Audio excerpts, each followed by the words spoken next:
When it was announced that the Marvel Cinematic Universe was going to get their own version of the Suicide Squad, I was pretty interested. And then we got the cast list. Gender swap Taskmaster, the bland as hell villain from Ant-Man and the Wasp, Ghost, Captain America, at home on Disney+, a few of the Black Widow family, and Bucky Barnes because, he's like in everything now. And it was going to be called Thunderbolts, asterisk. So imagine how thunder shocked I was when I took my kids out to see this movie and we walked away not only pleasantly surprised, but excited for what was next from the MCU. It's been a while, but we got back there. Let's talk in a spoiler-free review about Thunderbolts. Hang on to your Thunderballs.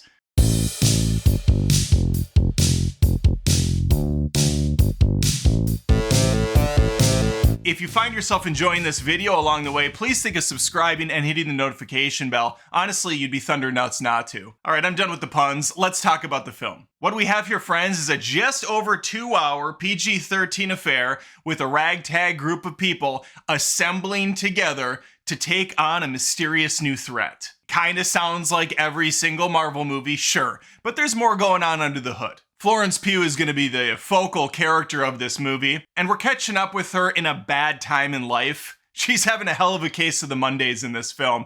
Really kind of down in the dumps, depressed about the death of her sister, Black Widow, and just kind of reflecting on the miserable life that she's had, trained as an assassin at a young age, killing a lot of innocent folks, doing things that she, at the time, probably thought were just causes, later only to reflect and realize, maybe I'm not the good guy here. She works for Valentina, played by Julia Louis-Dreyfus, who was also in that Captain America and Bucky Barnes TV show, Falcon and the Winter Soldier, whatever it was called, I don't remember. It feels like there's already been 300 Disney Plus shows based on the MCU, and it's turned the whole thing into a convoluted mess. Which again makes this movie all the more surprising, because we are pulling and referencing a lot of different things. You would go into this stronger had you watched some of the Disney Plus TV shows, a lot of the movies in the MCU, but if you are fresh, or at least don't remember much of the past ones, good news, you're gonna be okay. Again, I took my kids, my daughter, 16, she's not huge on the superhero stuff. My son's like, if it's a cool dude doing cool things, he's okay, but females in the lead, ugh, gross. He's 13, calm down. He'll grow up a little bit. But both of them really enjoyed this movie. I had a good time too. It's not a 10 out of 10, but I don't think it's a 5 out of 10 either. I think it's, comfortably around a 7.5 and 8. Maybe I could be generous and throw an 8.5 out there. It moves quick for 2 hours. I will say the final act maybe slows a bit too much, but I also do appreciate some of the approach the story took in the third act. There's a good amount of action in this movie. There's a good amount of comedy. It doesn't feel like the same kind of comedy James Gunn would do. This isn't emulating what he has brought with the Suicide Squad or Guardians of the Galaxy. It does feel like its own type of road trip buddy movie. The director, Jake Schreier, does a fantastic job keeping this movie grounded. And it does help that none of these characters can fly or shoot laser beams out of their eyes. So a lot of the action scenes can be done more practically. Cars are actually flipping in the air and impacting on real concrete. Think The Dark Knight, where the Joker flips that giant semi. You get some of that here, to a lesser extent, of course. There is some good choreography. Thankfully, it's not masked by ugly, shaky cam like I just recently saw in Havoc. No, the director does a great job framing things up. You're able to keep an eye on what's happening in every scene. The jokes all pretty much landed, except for with Red Guardian, who for the most part, David Harbour is great at playing. Some of the jokes were a bit much, a little bit forced and campy at times, but the small grievance aside, the characters all play their part. Now, is Ghost suddenly awesome in this movie? No, she's still kind of as one-dimensional and lame as she was in Ant-Man and the Wasp. Did Taskmaster get some fleshed out backstory and a great glow-up?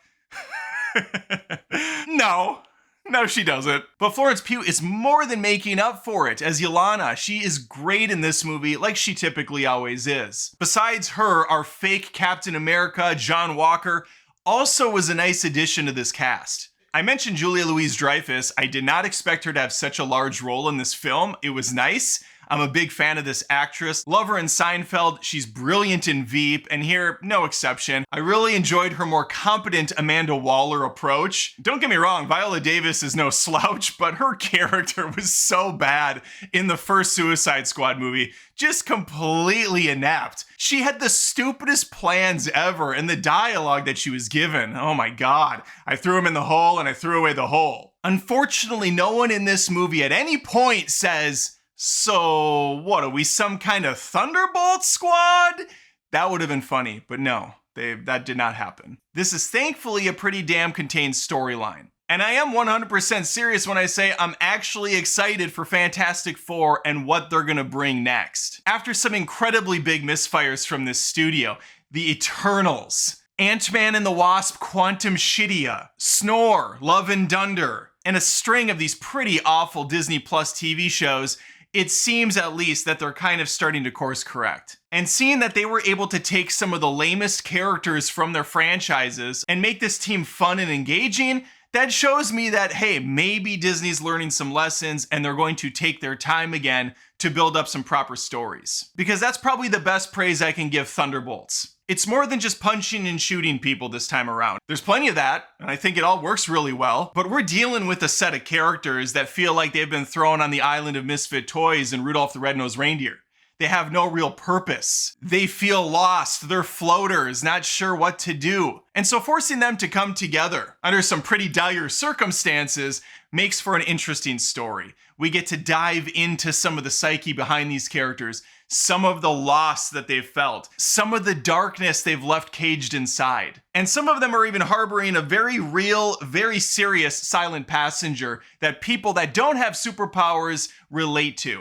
Now you'll notice I'm keeping things pretty coy, pretty vague, for a reason. I don't want to spoil the movie for people that haven't seen it. And also because I will have a spoiler video on this in a few days after people have had a chance to check it out. Unless they don't feel like it, then they can just watch the spoiler and that's fine. But I will tell you this, if you want to know whether or not you should stay for the end credits, there are two.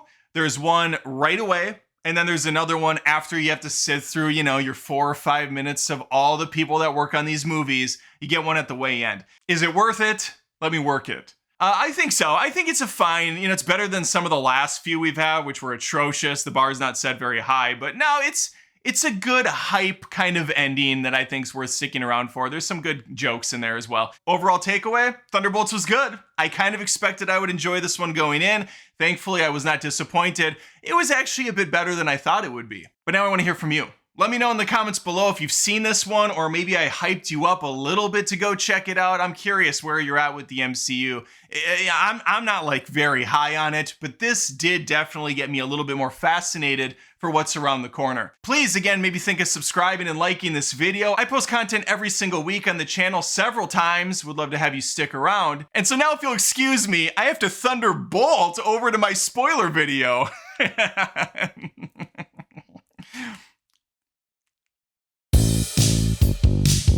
Thanks again for watching the video. If you wouldn't mind, I would appreciate it if you checked out patreon.com/AdamDoesMovies. That's where fans of my channel go to help support it. There are different tiers with different offerings, exclusives every month. We got multiple movie reviews. There's a vlog monthly. And even if you don't want to plop down $1 a month, you can just sign up for Patreon for free and become a member at no charge. Appreciate your time. Thanks.